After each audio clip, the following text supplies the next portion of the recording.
Maternité publique ou privée, penses-tu faire des cours d'accouchement? Comment appréhendes-tu l'accouchement? Quel est ton terme? Sais-tu où tu vas accoucher et dans quelle position? Alors, je vais accoucher dans le public, à l'hôpital Pasteur de Cherbourg. Faire les cours d'accouchement, je réfléchis encore. Voilà, pour l'instant, j'en vois pas l'intérêt, mais après, il paraît que c'est toujours bien quand même. N'hésitez pas à me dire si vous en avez fait pour les mamans ou futures mamans qui me suivent. Moi pour l'instant voilà, je me vois pas en faire. Après voilà, je ne sais pas parce qu'en plus j'ai vu en fait dans la salle d'attente de ma sage-femme il y a plein de papiers et c'est en dehors de l'hôpital. Enfin c'est un service à part.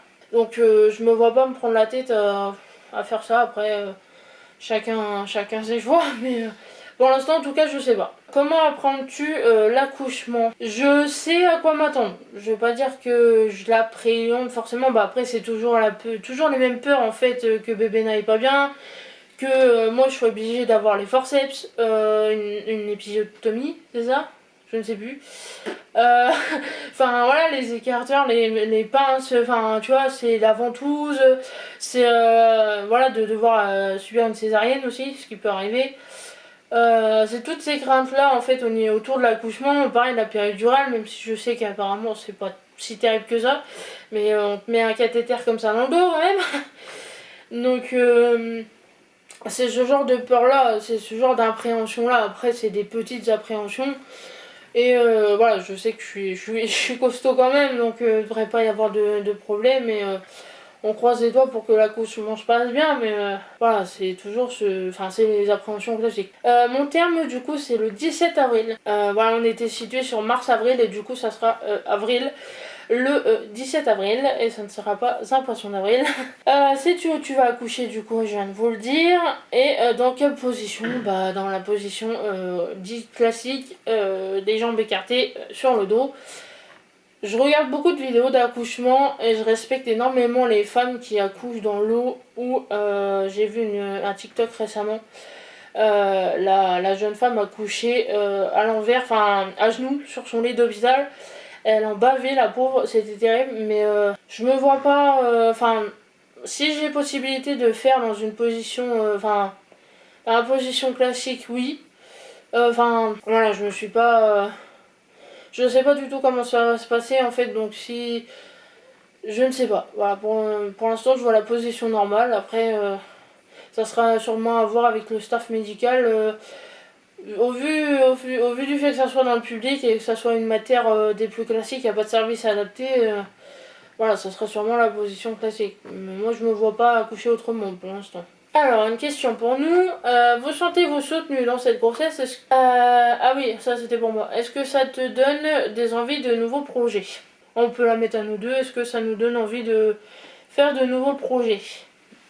Bah, automatiquement, il va y avoir le projet de déménager qui va passer en priorité, évidemment, puisque là, à 3, on risque d'être un peu juste. C'est même pas risque, on va être un peu juste.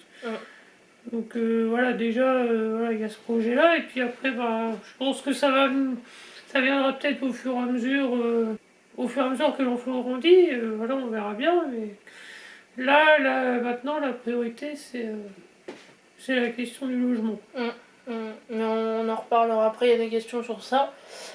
Et est-ce qu'on se sent soutenu dans cette grossesse? Ah bah oui, je vois, enfin soutenu, je sais pas, enfin après il n'y a pas de raison d'être soutenu entre guillemets, enfin j'ai pas de grossesse difficile pour l'instant, j'ai pas besoin d'aide particulière pour l'instant. Donc c'est vrai que bon, les proches sont là au cas où, mais pour l'instant on n'a pas besoin d'aide particulière, donc on n'est pas voilà, on n'est pas cajolé plus que ça. Après voilà, on sait que nos proches sont là et qu'ils sont déjà au taquet, qu'ils font des repérages, qu'ils envisagent bébé, etc. Donc c'est une façon d'être soutenu aussi, de savoir qu'ils sont déjà au taquet, mais voilà, pour l'instant il n'y a pas besoin d'être plus soutenu que ça. Donc voilà, j'espère que j'aurai répondu à ta question. Et du coup, par rapport au projet, oui, ça forcément, bah, ça envisage le déménagement, ça envisage de créer du contenu. Bah, quand je dis ça, je parle de moi. Voilà, ça ouvre d'autres horizons, d'autres occupations, d'autres façons de voir, de penser. Moi, voilà, j'ai qu'une hâte, c'est de déménager, de repenser en fait notre intérieur, notre maison, notre chez nous, de peut-être pouvoir faire la chambre de bébé, donc ça aussi c'était un projet. Enfin, vous voyez, c'est tout un truc de ce genre-là, quoi. Et puis voilà, contenu YouTube, on en reparlera aussi en temps voulu, mais voilà, j'essaye pour l'instant, enfin pour l'instant, je suis un peu à l'arrêt, parce qu'avec la fatigue, etc., j'ai la volonté d'une limace, mais c'est, oui, c'est dès que je serai d'attaque et dès que j'aurai un regain d'énergie, retrouver YouTube, retrouver le contenu, faire un peu plus de création de contenu, même quand bébé sera là, faire en sorte de créer du contenu autour de lui et pas avec lui. Enfin, avec lui. Il y en aura sûrement avec lui, mais vous ne verrez pas son visage, et ça c'est pareil, on en reparlera plus tard. Voilà, c'est sûr que oui, ça donnera un nouvel élan à notre vie et ça nous donnera la force d'envisager d'autres choses. Ouais, et même, je pense que avec ça, on sera beaucoup moins casanier. Hein, parce que là, C'est on sûr. s'encroute, on s'encroute, on s'encroute, mais quand t'as un enfant, t'inquiète pas que tu penses plus à t'encrouter. Quoi. T'as juste envie de lui faire découvrir le monde, la nature, tout quoi. As-tu commencé à faire une liste de tout ce qu'il te faut pour la naissance? J'ai Chacha, Charlotte, qui nous a envoyé un petit magazine par rapport à la naissance, à la grossesse, etc. Il y a tout d'expliqué dedans. Et voilà, pour l'instant, on n'a pas encore commencé ni les achats pour moi, ni pour bébé. Parce que pareil, c'est une organisation qu'il va falloir mettre en place. Vu qu'ici en plus on n'a pas beaucoup de place, enfin c'est galère. Donc pour l'instant, non, on a ni la valise pour moi, ni on n'a rien fait pour l'instant, ni d'achat, ça va venir. Mais voilà, c'est toute une logistique à mettre en place et voilà, pour tout ce qui est liste de naissance, enfin voilà, pour l'instant c'est pas fait. Après moi je considère que le faire trop tôt ça sert à rien. Et il faut le faire. À mi-chemin. Ouais, voilà. Quand ça devient vraiment concret. Ouais. Mais après, c'est pas. Pareil, quand on dit liste de naissance, enfin. Liste de tout ce qu'il me faut, c'est surtout pour bébé. Enfin, voilà, après, c'est pas. Faut juste des vêtements, c'est surtout. Après, ça dépend aussi, à prévoir voilà, combien de temps tu vas rester là-bas. Ça peut être très court, comme ça peut être un peu plus long. On sait pas le déroulement à l'avance. Si c'est un garçon, est-ce que le problème de corde vocale de Michael est héréditaire? Alors non. Celle-là, je m'y attendais pas. Non mais je l'ai mise parce que voilà. Ah non, mais oui, non, mais tu as mis, non, mais moi, je m'y attendais à tout, ça fait genre de question. Mais non, du tout, parce que Michael, en fait, il a juste pas mué correctement. Il a aucun problème aux cordes vocales, ni maladie, ni malformation, ni quoi que ce soit. C'est juste qu'il a pas mué. En fait, il a pas mué correctement, il a pas. Ses cordes vocales se sont pas bien faites. Enfin, je sais pas comment vous expliquer, mais il a juste pas mué. En fait, c'est un problème de mu. Et non, du coup, ce n'est pas héréditaire. Donc, si on a un garçon, il muera. Il va muer. Il va muer correctement. Non, mais bon, ce qu'il faut savoir, c'est que mon père parle normalement, il a une voix normale, hein, pour vous donner une idée. Oui, hein. c'est juste Miguel. Mon frère aussi, d'ailleurs, hein, pour information. Et juste que moi, j'ai loupé un wagon. Ouais, après, ça va. Après, c'est pareil, ça vous fait toujours bizarre quand vous m'entendez dans la vidéo. Ça n'a rien à voir quand vous m'entendez en vrai. Bah, c'est la même voix, mais c'est. Oui, c'est. C'est la même voix, je trouve que. J'ai toujours trouvé que au téléphone ou sur des vidéos et tout, ça arrangeait pas le truc non plus, quoi. Après, c'est parce que je suis habituée aussi, je pense. Oui. Oui, bah oui, forcément. Ça n'a rien à voir non plus non. dans la réalité. Avez-vous stoppé les rapports sexuels par peur de déclencher un accouchement prématuré? Avez-vous une vie intime depuis l'annonce de la nouvelle? Donc c'est ce qu'on disait tout à l'heure, on a une vie intime mais qui est plus aussi fringante qu'à l'époque. Avant bébé c'était la fête du slip. Et non mais... Ah, c'est toujours la déconnade. Mais voilà, là c'est un peu plus freiné. Parce que voilà, je peux encore. Je suis encore en état, on va dire, de faire du sexe normalement. Mais disons que c'est pas confortable. Et que même si Mika ne s'appuie pas, ne force pas, admettons en position missionnaire, je suis pas bien. Et même lui, il n'est pas confortable du fait qu'il ne veut pas s'appuyer sur moi. Donc en fait, c'est une question de logistique. Et pareil, moi, vu que j'ai souvent des douleurs à l'utérus, que j'ai souvent des maux d'estomac, etc., il me l'a dit encore hier soir. Voilà, il est aussi très réticent et voilà, il pense à mon bien-être avant tout. Donc c'est vrai que si je me sens pas bien, ou si je commence à avoir mal, que je commence à avoir chaud, non, forcément. Donc il veut éviter ça. Donc c'est vrai que il y a moins. C'est plus des préliminaires que du rapport sexuel en soi.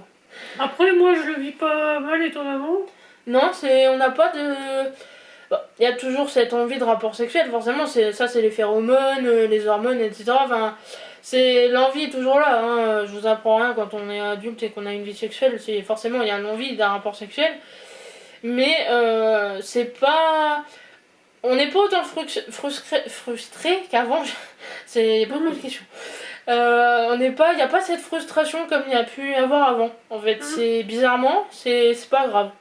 Si on a envie et qu'on fait pas, c'est pas grave. Le contexte fait que... Ouais, non, on est sage. Et c'est pas plus mal, hein, ça permet de, après, avoir des... Ouh. Si bébé est handicapé... Et la première question, du coup. Ah oui, pardon. Ah bah alors. Ah non mais... et du coup, bah, non, voilà, on n'a pas arrêté, parce qu'il n'y a pas de raison que, pour l'instant... ni maintenant ni après, ça sera peut-être beaucoup plus compliqué. Oui. Là on est dans une période où c'est encore vraiment jouable. Oui. En soi, mais je pense qu'après ça va être vraiment compliqué. Donc non, il n'y a pas de peur de... Alors oui, comme je vous dis, c'est pas aussi virulent que ça peut l'être, parce que voilà, c'est un petit bébé, c'est fragile, même voilà, mon utérus, on connaît pas comment il peut réagir, etc. Donc même voilà, mon col, on n'en sait rien, mais donc on prend nos précautions quand même, mais non, on n'a pas de peur particulière. Enfin, on a vu que c'était faisable, on sait que c'est faisable pour l'instant. Même après, voilà, admettons si je pouvais faire plus en étant énorme, ça se ferait sûrement, mais voilà, non, il n'y a pas de peur particulière. Du coup, si bébé est handicapé, comment pensez-vous réagir? Donc ça, on l'a évoqué en début de vidéo. Honnêtement, j'évite d'y penser parce que ça fout le bourdon. Et d'envisager que son... Enfin, on peut pas envisager que son enfant soit handicapé. Que ça soit trisomie, handicap moteur ou... voilà, c'est quelque chose que tout parent n'envisage... Enfin, il faut y penser, mais ne pas se miner le moral en mode mon enfant va être handicapé ou non, on veut pas y penser. Et comme je vous disais là, rien que la trisomie, je suis un peu quand même, parce que trisomie, c'est, même si c'est vivable, c'est pas vivable pour l'enfant en fait. Enfin, c'est un handicap qui est quand même assez lourd de conséquences, assez dur psychologiquement à vivre, autant pour les parents que pour l'enfant. Et je sais que c'est jouable, hein, comme je vous dis, d'avoir un enfant trisomique, et voilà, j'admire beaucoup les enfants trisomiques, enfin les enfants, les adultes, voilà, les trisomiques en général et leurs parents qui sont des battants, mais voilà, nous on se pose pas la question, et pour l'instant ça n'est pas... on veut pas se la poser, honnêtement. Ça sera à réfléchir si vraiment on nous dit qu'il y a un problème ou que... Mais pour l'instant, tout ce qu'on sait, c'est que bien évidemment, ton parent ne veut pas avoir un enfant handicapé. Comme je vous dis, on se pose pas la question. De toute manière, on assumera, hein, c'est pas... Voilà, si ça doit être comme ça sera comme ça. Hein. Oui, c'est sûr que... Ça fera peut-être un choc sur le moment, mais qu'est-ce que tu veux, on aurait pu l'être nous aussi, d'un autre côté. Ouais, mais c'est vrai que pour l'instant, on se pose pas là-dessus. Mais et j'ai envie de dire, pour nous, c'est lourd de conséquences et tout, mais même pour la famille, c'est pas toujours évident non plus. C'est ça aussi. Ouais. Même si, bien sûr, dans les faits, il faut qu'ils acceptent la chose, mais ça peut ne pas être facile non plus de ce côté-là. Comment voyez-vous l'éducation de votre enfant? Comment imaginez-vous votre rôle de père ou de mère? Quelles valeurs souhaitez-vous lui transmettre? Faut aller dans l'éducation classique, quoi. Enfin, apprendre les bases à l'enfant. les bases de politesse, les bases voilà, pour qu'ils deviennent autonomes et tout ça, enfin, au maximum. Enfin, je sais pas, j'arrive pas plus, plus développé, mais bon, avoir un enfant qui puisse vivre sa vie correctement, quoi. Oui, c'est ça, c'est lui mettre des cadres, lui apprendre des choses, mais Oui. sans pour autant être violent, Sans être strict. sans être trop strict, sans... Voilà, parce que nous, on a l'exemple de l'éducation que nous ont donné nos parents. On sait ce qu'on veut, ce qu'on veut pas, et on veut pas que notre enfant ait un comportement inadapté non plus, hein, vis-à-vis de nous ou des autres.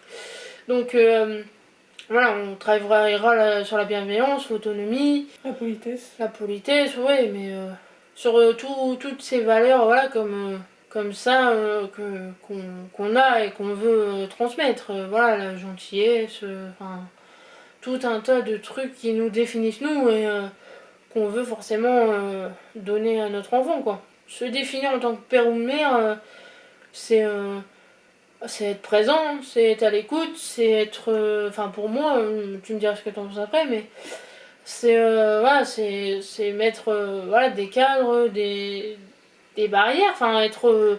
savoir être cool quand il faut être cool et savoir dire les choses comme les il faut choses les quand il dire. faut dire les choses. Oui, c'est Parce ça. que moi, à côté, je serais un gaga, bon, ça c'est sûr et certain. Hein.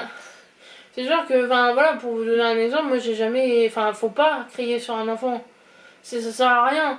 Nous, on a été éduqués comme ça. Enfin, moi, je vois à la maison, ça criait beaucoup.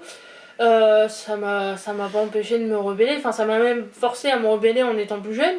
Et c'est ça qu'on veut pas. Et c'est ça qu'on veut pas. En fait, ça sert à rien. Il faut dire les choses, mais il n'y a pas besoin de hurler, il n'y a pas besoin de frapper, il n'y a pas besoin de...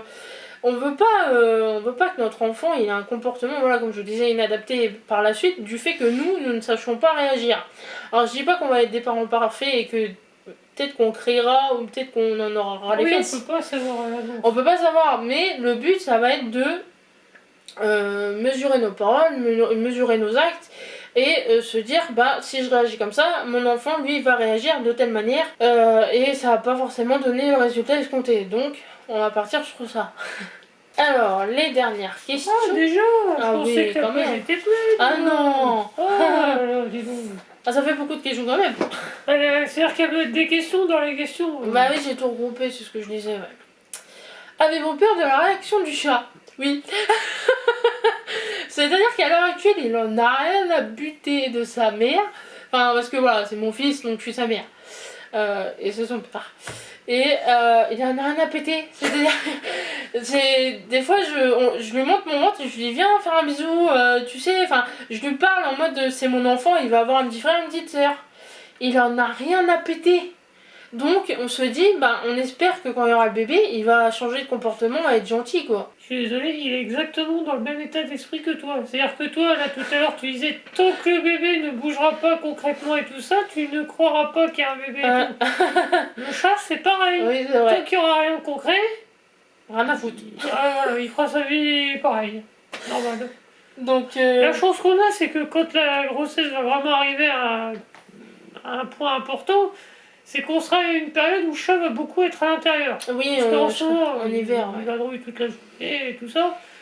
Là, normalement, si on a un hiver normal, parce que pour l'instant, on est parti pour avoir une saison d'automne et tout ça, pas normal, mais normalement, il sera à l'intérieur, il sera plus proche de nous, il dormira peut-être sur nous et tout, et là, peut-être que il réagira. Donc oui, on a peur parce qu'on se dit, pourvu qu'il réagisse correctement et qu'il soit bienveillant avec son petit frère ou sa petite sœur.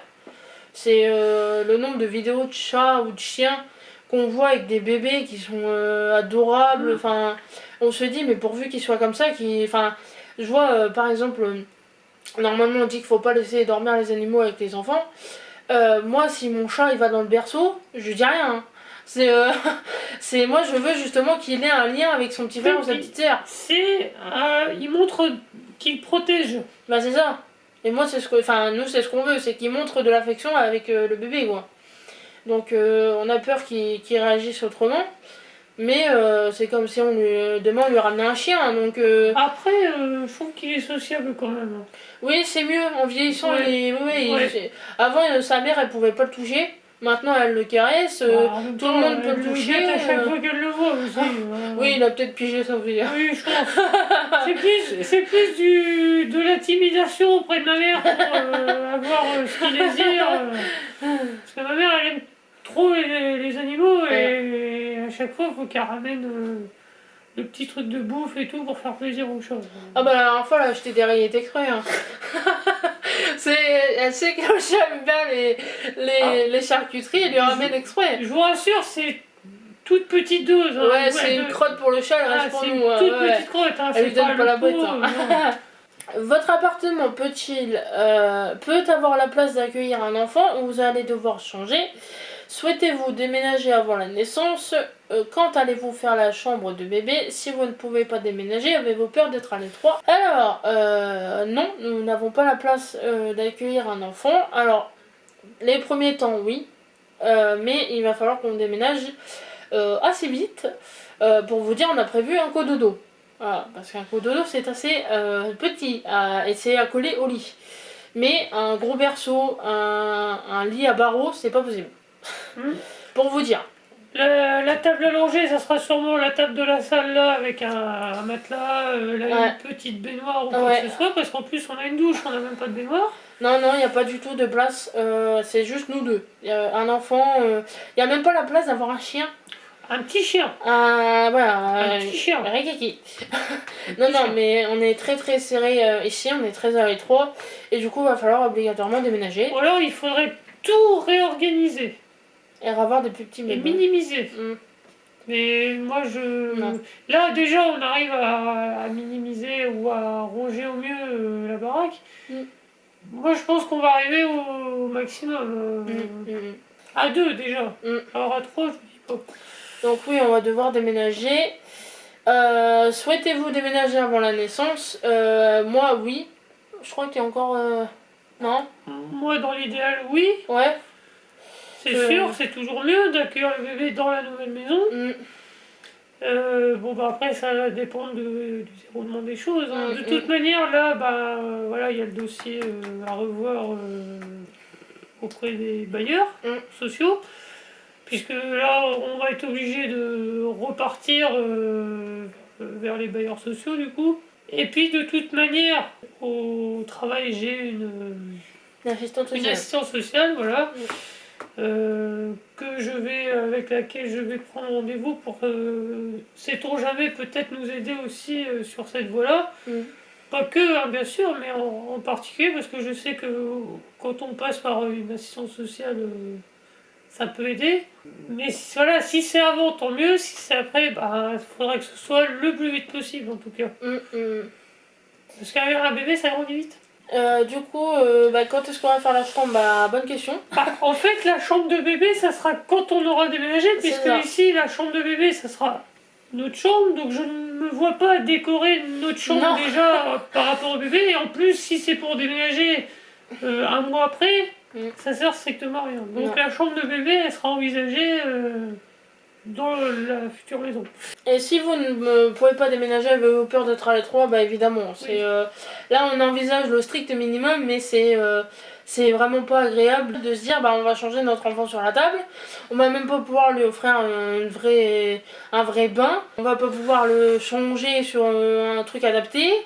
Il va avoir un tout petit lit. Il va pas pouvoir ensuite grandir dans son environnement. L'avantage sur les premiers mois, c'est qu'il va pas s'en rendre compte. Oui, mais voilà, c'est... Sur les premiers mois. Ouais. Les premiers mois, ouais, mais c'est quand même... Après, moi, c'est toujours ma...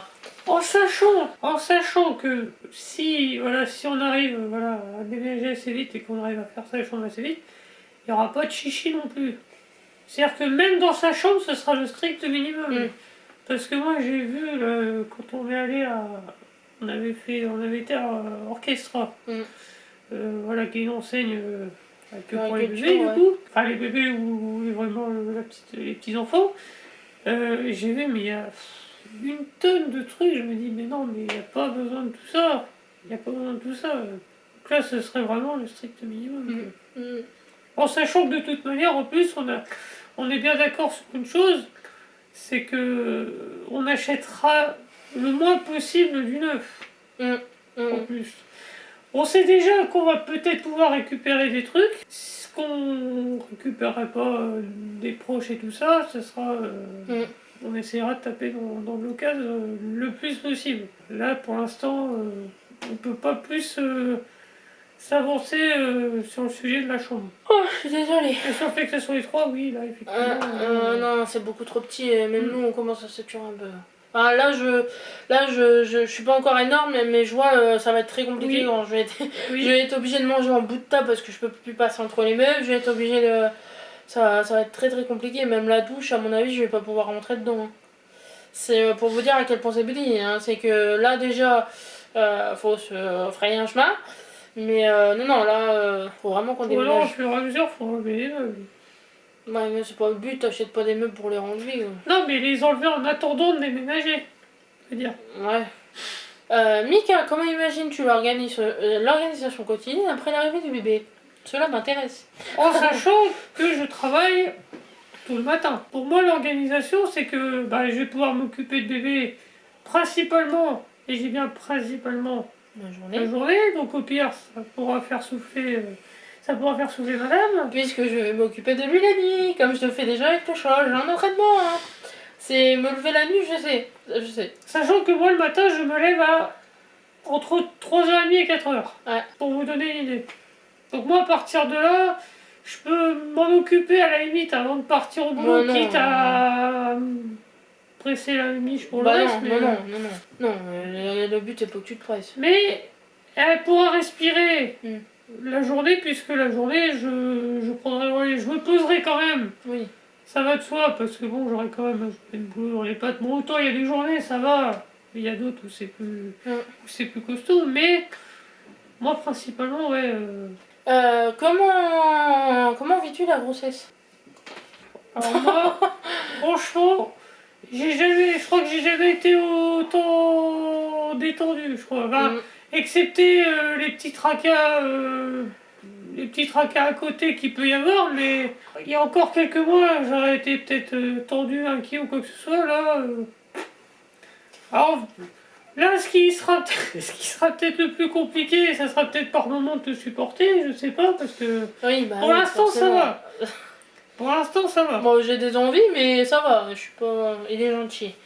C'est un amour. Je suis même investi depuis le début. Hein. Ouais, non, mais j'ai rien à dire. Je fais très attention à pas mal de choses. Mais peut-être que voilà, au fur et à mesure de la grossesse, ça va peut-être devenir insupportable et tout ça. Mais là, moi, je suis en mode...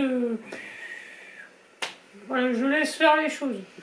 Tant que je sais que le bébé va bien, moi, franchement... De toute façon, j'ai toujours été à la cool. Là, pour l'instant, ça change pas les choses. Je profite du moment présent. Voilà. Oh, je suis désolée, à la fin de journée, bon, quels sont les changements que tu remarques le plus sur ton corps, ta peau? Donc ça, c'est pour moi. Et oui, puisque moi... Tu n'es pas enceinte. Alors, ce que j'ai remarqué, je sais pas si vous voyez bien l'image, je pense pas, enfin, les plus gros, j'ai des boutons qui reviennent.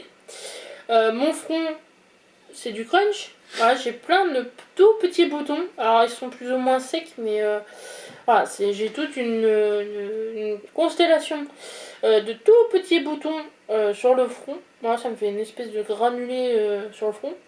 Sinon, là, j'ai des petits boutons qui reviennent. Après, les ongles. Les ongles qui ont poussé, j'ai rien compris. Voilà, c'est sans prendre de... Bah là, vous voyez pas forcément l'écran, mais... Voilà, je peux refaire du tapping et c'est bien. Mais non, sinon, à part ça... mes vergetures qui commencent à tirer un peu, enfin je vois, j'en ai une là sur le bras qui commence à péter, au-dessus du nombril ça commence à rougir aussi un peu, parce qu'il faut savoir que bon moi ça fait longtemps que j'ai éclaté, hein, parce que voilà en étant obèse en fait j'ai des vergetures depuis belle lurette, partout, les bras, les seins, les cuisses, le ventre, l'arrière des genoux, mais là voilà elle commence à rougir certains endroits après... La sage-femme m'a dit de pas hydrater par rapport aux échos. Donc voilà, pour l'instant, ça va. Il n'y a pas de... C'est une puberté, en fait. Hein. Non, mais voilà, il n'y a pas, à part les changements, les boutons, la vitesse de pouce de mes ongles, les cheveux, je sais pas si ça a changé. Je sais qu'ils ont bien poussé depuis la dernière fois où je les ai coupés. Mais voilà, à part quelques petits boutons et des ongles qui ont bien poussé, pour l'instant, pas de changement particulier. Voilà, c'est tout pour cette grosse FAQ. On espère qu'on aura répondu à toutes vos questions. Si vous en avez qui vous reviennent ou si vous en avez et que vous débarquez, n'hésitez pas à nous les poser en commentaire. On sera un plaisir d'y répondre. Ça nous a fait plaisir de parler de ça avec vous. Voilà. On est très content que vous puissiez partager ça avec nous. Donc voilà, on se retrouve plus tard pour de nouvelles aventures. N'hésitez pas à laisser vos meilleurs pouces, à vous abonner si c'est pas déjà fait, à partager la chaîne, la vidéo. Et nous on se dit à la prochaine. Salut!